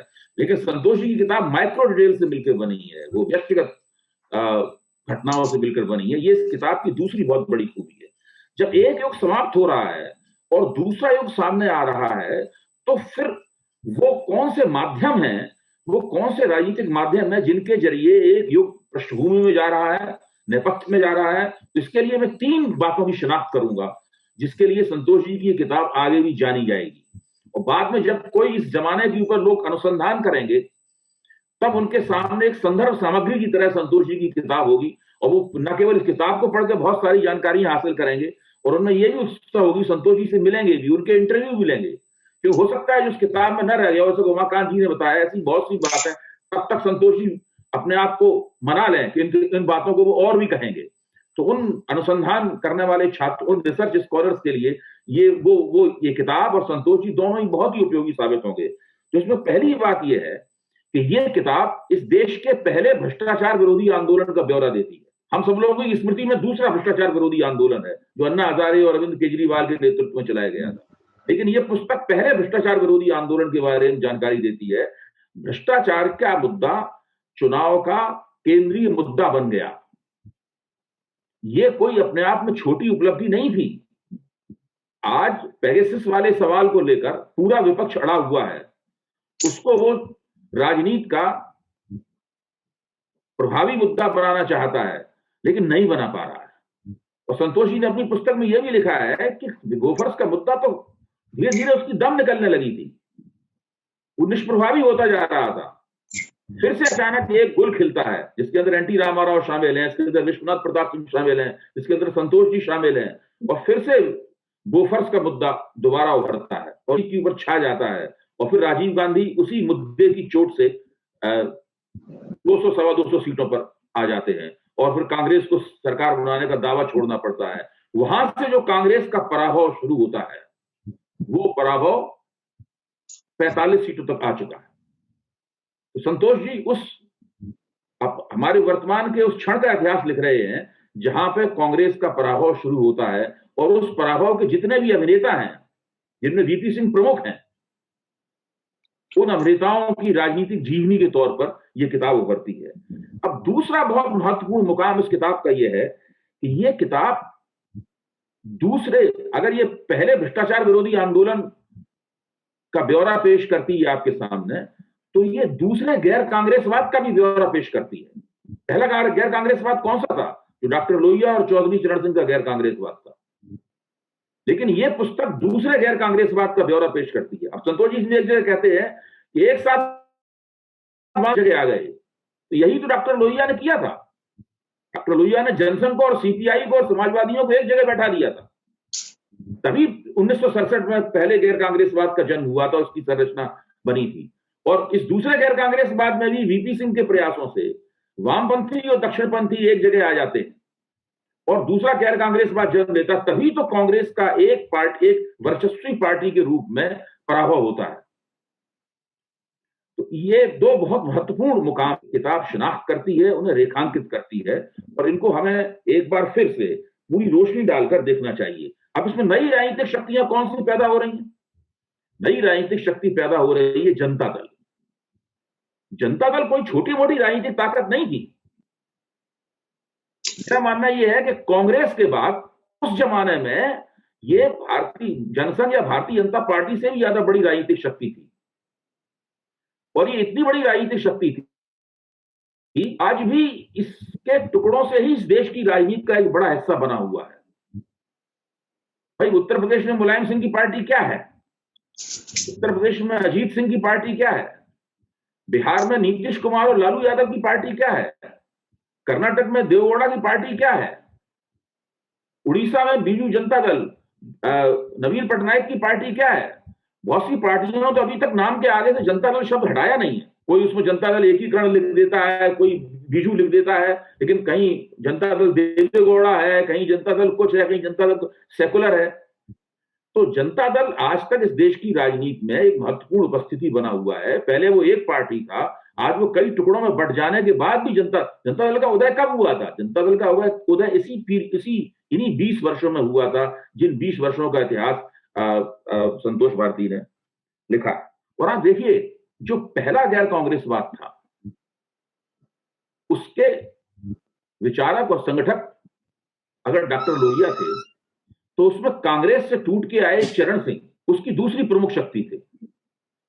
और वीपी सिंह की हस्ती में ये दोनों शक्तियां आपको एक साथ परिलक्षित होती हुई दिखती हैं। वीपी सिंह की हस्ती में गैर कांग्रेसवाद का प्रेरणा स्रोत भी दिखाई पड़ता है, और वीपी सिंह की हस्ती में कांग्रेस से टूट कर आया हुआ एक नेता भी दिखाई पड़ता है जो सरकार बनाने जा रहा है।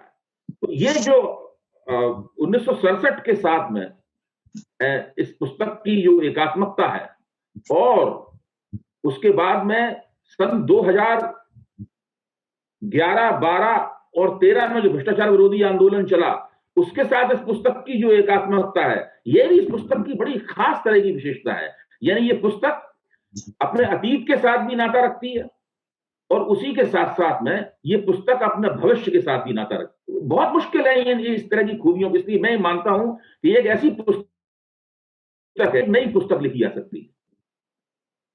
और मुझे तो लगता है कि अनुसंधानकर्ता के तौर पे मेरे लिए बहुत उपयोगी है, क्योंकि उस वक्त एक पत्रकार के तौर पर मैं जागृत था और सारी बातों का खुद चश्मदीद गवाह था, रिपोर्टिंग भी करता था, अखबारों में लेख भी लिखता था, बोलता भी था जहां जहां मौका मिलता था। एक ऐसे समय को संतोष जी ने रखा है। मुझे उसमें बहुत सी बातें याद आई, और बहुत सी बातें जो मैं नहीं जानता था उनकी भी इसमें जानकारी मिली। अब इतना करने के बाद मेरी एक शिकायत भी है, और वो शिकायत ये है कि संतोष जी से इतनी अच्छी मित्रता होने के बावजूद और एक नियमित संवाद होने के बावजूद उन्होंने मुझे बताया ही नहीं, वो खुफिया तौर पे इतनी बड़ी किताब लिख मारी। अब ये तो बड़ी गड़बड़ बात है। अगर ये मेरे कान में कुछ डालते कि भाई वो इस तरह की किताब लिखने जा रहे हैं, तो मैं भी इसके अंदर कुछ अपना योगदान कर सकता, तो मेरा भी नाम कहीं ना कहीं आ जाता है इसमें। तो मैं अपनी बात खत्म करने से पहले जो नायक हैं वीपी सिंह, जिनकी उन्होंने प्रशंसा भी की है और जिनकी आलोचना भी की है, इसलिए मैं कहता हूं कि उनका वीपी सिंह के प्रति समालोचनात्मक रवैया है, जो कि एक आदर्श रवैया है। तो वीपी सिंह की एक और खूबी मैं आपके सामने पेश करता हूं, और संतोष जी अगर इस किताब का कोई दूसरा खंड लिखेंगे या इसका कोई संशोधित और परिवर्तित संस्करण लाएंगे, तो वो इसमें जोड़ सकते हैं। मैंने 1995 में पोस्ट नेहरू लीडरशिप, उत्तर नेहरू नेतृत्व के ऊपर एक किताबों की एक श्रृंखला संपादित की। 7 किताबें थी, उसमें एक किताब लालू यादव पर थी, एक ज्योति बसु पे थी, एक पुस्तक बाल ठाकरे पे थी, एक मेधा पाटकर के ऊपर थी, एक कल्याण सिंह के ऊपर थी। इस तरह करके 7 पुस्तकें थी, और उन 7 पुस्तकों में से 3 पुस्तकें मैंने लिखी थी, बाल ठाकरे पर, कांशी राम के ऊपर और मुलायम सिंह यादव के ऊपर, और 4 पुस्तकें मेरे अन्य दोस्तों ने लिखी थी। उन सब पत्रकार मित्रों का आप नाम जानते हैं। वो 7 पुस्तकें राजकमल प्रकाशन ने प्रकाशित की थी, मैं उसका श्रृंखला संपादक था। जब पुस्तकें लिख गई और छप के आ गई, सब लोगों को बहुत पसंद। सवाल ये उठा कि भाई इनका विमोचन कौन करेगा। ये राजनीतिक अध्ययन थे, पॉलिटिकल स्टडीज थी नेताओं की। तो मुझे किसी ने सुझाव दिया कि इनका सुझाव क्या दिया, मुझे प्रोफेसर रजनी कोठारी ने ये कहा, जो हमारे गुरु भी थे और हमारी संस्था CSDS के संस्थापक थे। उन्होंने कहा कि इसका विमोचन आप किसी समाजशास्त्री से या राजनीति शास्त्री से या किसी नेता से कराने के बजाय, सत्ताधारी नेता से कराने की बजाय, आप विश्वनाथ प्रताप सिंह से कराइए। इस वक्त देश में एक ही व्यक्ति है, विश्वनाथ प्रताप सिंह, जो इस तरह की सीरीज का लोकार्पण कर सकता है। तो मैंने कहा मेरा तो भाई उनसे पास वैसे भी आता जाता नहीं हूं, मुझे नहीं पता है वो कैसे मुलाकात होगी। तो उन्होंने कहा मैं फोन करता हूं। रजनी भाई ने उन्हें फोन किया, बाद में आदरणीय प्रभाष जोशी ने भी उनको फोन किया, और वीपी सिंह राजी हो गए इसके ऊपर। फिर हम लोग गए, सातों जो हमारे साथ लेखक थे मिलकर वहां उनके घर गए। मुझे याद है वहां विनोद पांडे भी थे उस वक्त घर में उनके मॉल में, उनसे भी बातचीत हुई। तो मैंने उनसे निवेदन किया, वो फौरन तैयार हो गए और वीपी सिंह के घर पे ही उसका विमोचन हुआ। मुझे अच्छी तरह याद है कि वो घर में जितने भी लोग वहां पुरुषोत्तम मूर्धन्य साहित्यकार हैं, उन्होंने उस कार्यक्रम का संचालन किया। प्रोफेसर रजनी कोठारी ने उसकी अध्यक्षता की, और योगेंद्र यादव, प्रोफेसर धीरूभाई शेठ, CSDS की जो पूरी फैकल्टी और सारे विद्वान और बहुत सारे मूर्धन्य पत्रकार उस कार्यक्रम में शामिल थे। और मैं ये कहूंगा कि पत्रकारिता से समाज विज्ञान में जो मेरा संक्रमण हुआ, उसमें उस श्रृंखला की, उस लोकार्पण की बहुत बड़ी भूमिका थी। उस घटना के बाद ही CSDS ने प्रस्ताव रखा कि अब आप ये पत्रकारिता छोड़ दीजिए, ये भारतीय भाषा कार्यक्रम चलाने के लिए। क्योंकि उस घटना के बाद ही जो मुझे आज, पहले मैं दूसरों के इंटरव्यू लेता था, आज लोग मेरा इंटरव्यू लेते हैं। बिल्कुल मेरी जिंदगी पूरी तरीके से बदल गई और उसमें विश्वनाथ प्रताप सिंह और उनकी उदारता का बहुत बड़ा योगदान है। इसी के साथ मैं अपनी बात समाप्त करूंगा। मैं सभी भागीदारों को जिस चर्चा में सभी ने बहुत अच्छी और ज्ञानवर्धक बातें कही हैं और इस बेहतरीन शाम के लिए मैं सबका बहुत शुक्रिया अदा करता हूं। फौजिया अर्शी का भी शुक्रिया अदा करता हूं कि उन्होंने इतनी सुंदर किताब बनाई। मैं हमेशा मानता हूं किताब केवल एक पढ़ने वाली चीज नहीं होती है, वो आर्ट का, कला का एक टुकड़ा भी होती है, आर्ट का भी होती है। और इतनी सुंदर किताबें बहुत कम होती हैं, वरना लोग तो हिंदी में तो खास तौर पर, अंग्रेजी में तो काफी सुंदर किताबें छपती हैं, हिंदी में तो ये बहुत ही कैजुअली अजीब तरीके से ही किताबें छाप दी जाती हैं। तो फौजिया इसके लिए खास तौर से धन्यवाद की पात्र हैं कि उन्होंने इतनी अच्छी किताब प्रोड्यूस की। और संतोष जी तो हमारे मित्र हैं, उनको तो हम धन्यवाद देते हैं। बहुत बहुत शुक्रिया। आपको धन्यवाद करता हूँ। अब इस कार्यक्रम के आखिरी उसके लिए मैं परम श्रद्धेय श्री राम बहादुर राय जी, जो आज कार्यक्रम की अध्यक्षता कर रहे हैं, जो इंदिरा गांधी कला केंद्र के न्यास के अध्यक्ष भी हैं और हमारे मार्गदर्शक हैं, प्रार्थना करूंगा कि आप ना अध्यक्ष वक्त। आदरणीय वेद प्रताप वैदिक जी, आदरणीय कमर वहीद नकवी जी, आदरणीय अभय कुमार दुबे जी, आदरणीय फौजिया अर्शी जी, उमाकांत लखेड़ा जी और पुस्तक के लेखक आदरणीय संतोष भारती सर गौड़ जी, नमस्कार करता हूँ। इस पुस्तक को जब मैंने हाथ लगाया या जब हमको संतोष जी ने ये पुस्तक दी और इसको मैंने पढ़ना शुरू किया, तो मुझे दिवंगत पत्रकार, हम लोग जिनका बहुत आदर करते हैं और आजीवन उनको याद रखेंगे, सुरेंद्र प्रताप सिंह का एक कथन याद आया।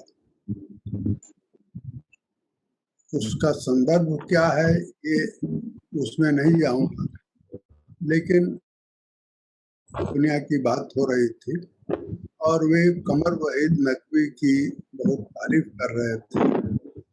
प्रसंगवश संतोष जी का भी उल्लेख आया तो उन्होंने एक टिप्पणी की और वो टिप्पणी मुझे कभी भूलते नहीं। टिप्पणी की उन्होंने, संतोष भारती सुपरमार्केट, उस समय माल वगैरह का चलन नहीं था, भी था जिसमें सब कुछ मिल जाता।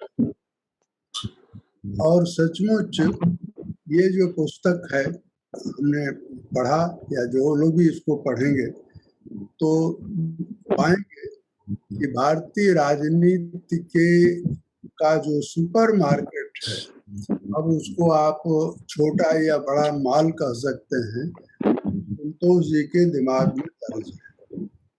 मैं फौजिया अर्शी जी से शिकायत करूंगा कि उन्होंने संपादन करते समय इनके 1000 पन्नों में से कुछ चीजें ऐसी निकाल दी हैं कि अभय दुबे जी ठीक ही कह रहे हैं कि इस पुस्तक से नई पुस्तक जो आपने निकाला है कृपा करके उसको खोजिए और नई पुस्तक के लिए आप तैयारी करिए, क्योंकि मैं पाता हूँ कि इसमें कई ऐसी चीजें हैं जिस शायद संपादन से बाहर हो गई है, लेकिन इस पुस्तक में इतने नए तथ्य हैं और उन तथ्यों की पूरी कहानी है इसमें कि जी ने इसको राजनीतिक उपन्यास कहा।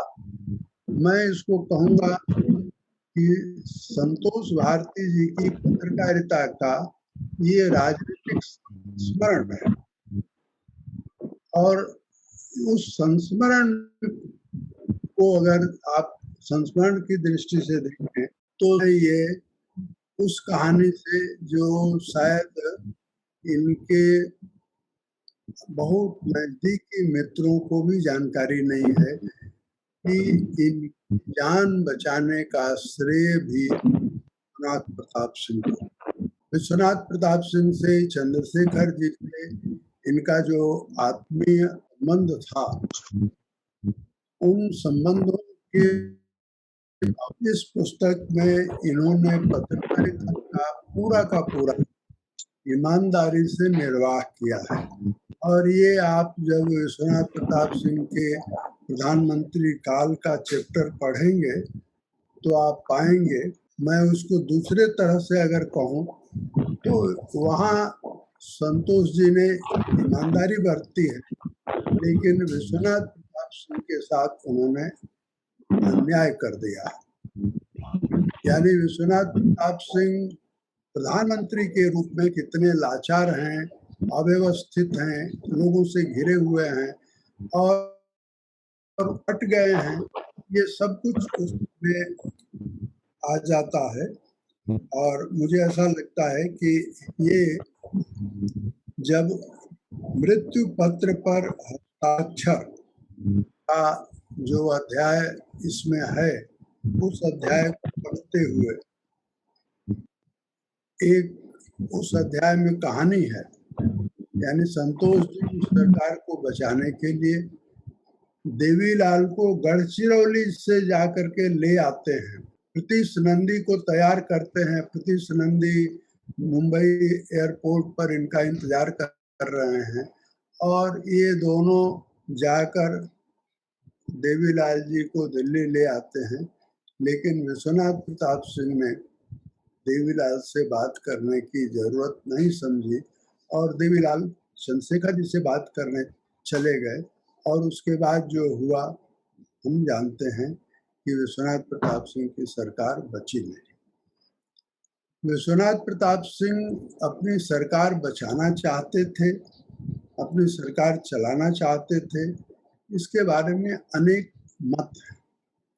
मुझे याद है उन दिनों मैं संवाददाता था, एक दिन पार्लियामेंट में लाल कृष्ण आडवाणी से मैं मिला और अक्सर हम 2-3 लोग, जिसमें सपन दास गुप्ता होते थे, मैं होता था और कभी कभार दीनानाथ मिश्र होते थे, तो हम लोग हर बुधवार को लाल कृष्ण आडवाणी के पास कोशिश करके जाते थे।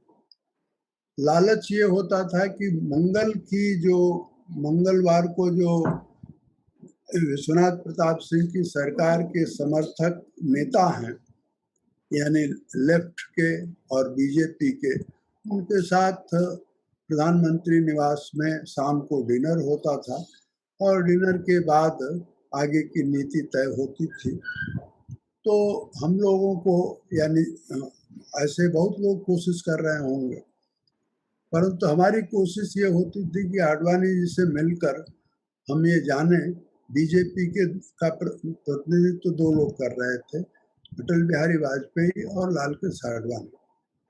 तो आडवाणी जी से मिल करके मैं जानना चाहता था कि मंगलवार की बैठक में इस बार क्या हुआ। 5-6 महीने बीत गए थे और मैं आज भी कहूँगा, आज तो वो स्थिति नहीं है, आडवाणी जी की याददाश्त वैसी नहीं रही, लेकिन उस समय बहुत कम ऐसे नेता हैं जो उस समय जैसे आडवाणी जी थे। आडवाणी जी की याददाश्त इतनी तीक्ष्ण थी कि वो चाहे पीएससी की मीटिंग हो या कोई मीटिंग हो, एक एक शब्द किसने क्या कहा और मैंने भी क्या कहा वो सब बताते थे। तो हम लोग गए उन आडवाणी जी के पास, भारतीय जनता पार्टी के संसदीय कार्यालय में। उनकी भी आदत हो गई थी कि हर बुधवार को वो शाम का 4 बजे का समय करीब करीब हम लोगों के लिए रखते थे। मैंने उनसे पूछा कि कल क्या हुआ, तो थोड़ा वो खिन्न थे, दुविधा में भी थे और आगे के रास्ते की तलाश में भी थे।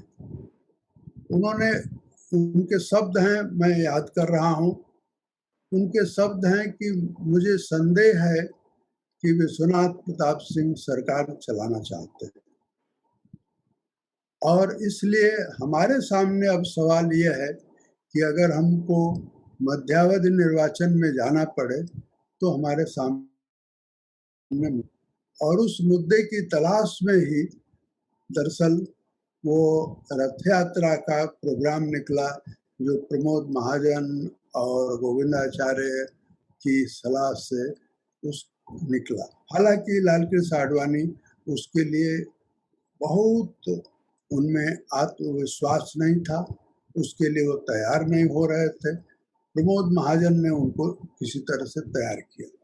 उसी तरह से निराशा का दौर जो इस पुस्तक में अध्याय है, उसका जो पेज नंबर 249 है, दिल्ली में अगले दिन देवीलाल चंद्रशेखर के साथ बात करने चले गए। उनकी बात वीपी सिंह से हो नहीं पाई, बल्कि कहें कि वीपी सिंह ने बात करने की कोशिश ही नहीं की। मेरा अनुमान है कि उन्होंने मेरी राय पर पहले अरुण नेहरू और बाद में शरद यादव तथा रामविलास पासवान से बात की होगी, और उन्होंने उन्हें समझा दिया होगा कि मेरी राय अर्थहीन है। ये एक ऐसी सच्चाई का रहस्योद्घाटन है जिस पर सचमुच मैं फिर से अभय जी की बात कहता हूँ कि यही एक नई पुस्तक को जन्म दे सकती। जिस तरह से विश्वनाथ प्रताप सिंह की इसमें सरलता भी दिखाई पड़ती है। विश्वनाथ प्रताप सिंह एक राजनीतिक नेता तो थे, लेकिन अंदर से निर्मल व्यक्तित्व था उनका। जो लोग विश्वनाथ प्रताप सिंह की कोई दूसरी इमेज देखते हैं, बताते हैं, वे नहीं जानते कि विश्वनाथ प्रताप सिंह सचमुच कितने निर्मल मन के, निर्मल हृदय के आदमी थे। इसका मैं एक उदाहरण देना चाहता हूँ। एक दिन मैं, जहाँ विश्वनाथ प्रताप सिंह का अभी भी निवास है, वे नहीं है लेकिन वो निवास है, तो एक दिन मैं उनसे मिलने के लिए गया। मालूम पड़ा कि विश्वनाथ प्रताप सिंह उधर अब उस कोठी के एक छोटे से कमरे में रह रहे हैं, और वो कमरा 10 बाई 12 से ज्यादा का नहीं होगा। संतोष जी को याद होगा ये बात। मैं गया, उनके लेटे हुए थे, उनके पास बैठा, तो उनके सिरहाने मैंने देखा कि कुछ कंकड़ पत्थर रखा हुआ है। मैंने राजा साहब से पूछा कि आपने सिरहाने ये क्या रखा है? तो उन्होंने कहा कि मैं अपने गांव गया था और उस नदी से कुछ चुन करके लाया हूँ, क्योंकि मुझे उम्मीद नहीं है कि मैं फिर अपने गांव जा सकूंगा। उस विश्वनाथ प्रताप सिंह ने अपने साथियों पर विश्वास किया, और साथियों ने राजनीति की, और उनके साथ, मैं अगर कहूँ, मुझे आप इस शब्द के लिए क्षमा चाहूंगा, तो उनके साथ छल किया। विश्वनाथ प्रताप सिंह को जिन उम्मीदों से इस देश ने प्रधानमंत्री बनाया था, उन उम्मीदों के साथ छल हुआ। दूसरी बात, 200, मैं उन पेजों पर जाऊं तो बहुत समय लगेगा, लेकिन प्रेम शंकर झा का भी इस पुस्तक में उल्लेख है, और प्रेम शंकर झा का उल्लेख, प्रेम शंकर झा का प्रधानमंत्री विश्वनाथ प्रताप सिंह का प्रेस एडवाइजर बनना, और फिर धीरू भाई अंबानी का राज्य तंत्र में प्रवेश, जैसा इंदिरा गांधी के जमाने से लेकर राजीव गांधी तक चलता आ रहा था। ये जो सिलसिला है, इसकी कहानी और खोल करके लिखी जानी चाहिए। लेकिन इस पुस्तक को पढ़ते हुए मैं अब 2-3 बातें कह करके अपनी बात पूरी करूंगा। पेज नंबर 404 एक स्वीकारोक्ति है, और स्वीकारोक्ति जैसा नकवी जी ने की कि हम लोगों को कुछ नहीं बताते थे, कहते थे कि जैसा ठीक लगे वैसा करो, जानते ये सब कुछ थे। उसी तरह से पेज नंबर 404 में माया की अपनी स्टोरी के लिए इन्होंने खेद व्यक्त किया है। और पेज नंबर 410 एक अद्भुत सूचना है।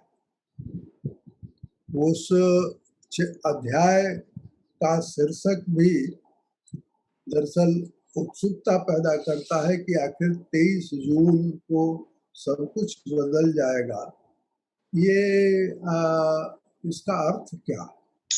तो मैं रात को बहुत देर तक इसको पढ़ता रहा, पुनः पढ़ता रहा, और 23 जून को सब कुछ बदल जाएगा। मैं कहूँगा कि आप भी पढ़िए, और वह ये है संजय गांधी की विमान दुर्घटना में मृत्यु होगी, आकस्मिक वे चले जाएंगे, इसकी एक तरह से ज्योतिषीय भविष्यवाणी एक लक्ष्मीकांत शुक्ला ने चंद्रशेखर जी को दी थी। चंद्रशेखर जी ने वो पुर्जा अपने पास रख लिया था। जब ये सचमुच घटित हुआ तो उन्होंने वो पुर्जा कहीं से वो पुड़िया खोजी। मैं कह सकता हूँ चंद्रशेखर जी को जितना मैं जानता हूँ, संतोष जी उससे ज्यादा जानते हैं। इस तरह के कागज चंद्रशेखर जी जब घर आते थे तो अपनी बहू रश्मि को दे देते थे, और रश्मि सिंह उनको सहेज कर रखती थी। इसमें रश्मि सिंह का जिक्र नहीं है, लेकिन इसमें यह है कि लक्ष्मीकांत शुक्ल ने एक पुड़िया दी थी और कहा था कि आप इसे 23 जून को खोलेगा। वे उठे और उस पुड़िया को तलाश किया। तलाश किया का मतलब रश्मि सिंह को पूछा होगा। उन्होंने खोला, पढ़ा, जिसमें लिखा था 23 जून को देश का आने वाला समय बदल जाएगा, और यही हुआ। संजय गांधी अगर जीवित रहते तो वे ही प्रधानमंत्री बनते, क्योंकि राजीव गांधी की कोई रुचि राजनीति में नहीं थी। यहाँ मैं 2 बातें जोड़ना चाहता हूँ। संजय गांधी के जाने के बाद मेनका और सोनिया गांधी में की लड़ाई हुई। आज जो पेगासस की जासूसी का इतना बड़ा मुद्दा बना हुआ है, कोई अगर ओपन सीक्रेट मलय कृष्णधर की वो पुस्तक आईबी के ज्वाइंट डायरेक्टर रहे हैं, और MI6 का जो डायरेक्टर था कभी लंदन में, उसने भी अपना मेमोयर लिखा। उस मेमोयर का नाम भी ओपन सीक्रेट था। और मलय कृष्णधर ने भी जो अपना मेमोयर बहुत साल पहले, उसका शीर्षक भी ओपन सीक्रेट। और ओपन सीक्रेट का एक चैप्टर सोनिया गांधी और मेनका गांधी की लड़ाई का है, और अंततः एक दिन एक सफदरजंग से मेनका गांधी का सामान फुटपाथ पर डाल दिया गया, और मेनका गांधी उठ करके जोरबाग में अपनी माता के पास आ गई। तो मलय कृष्णधर को इंदिरा गांधी ने बुलाया और कहा कि जरा मेनका की जासूसी करो। तो किस तरह से मेनका को पहले उन्होंने दिल्ली से बाहर भेजवाया, और फिर उनके घर में जासूसी के लिए जो चीजें लगाई जानी थी वो सब लगाया। वो पूरी कहानी उस किताब में है। यानी वो संतोष जी सही कह रहे हैं कि अगर संजय गांधी जीवित होते तो वे ही प्रधानमंत्री बनते।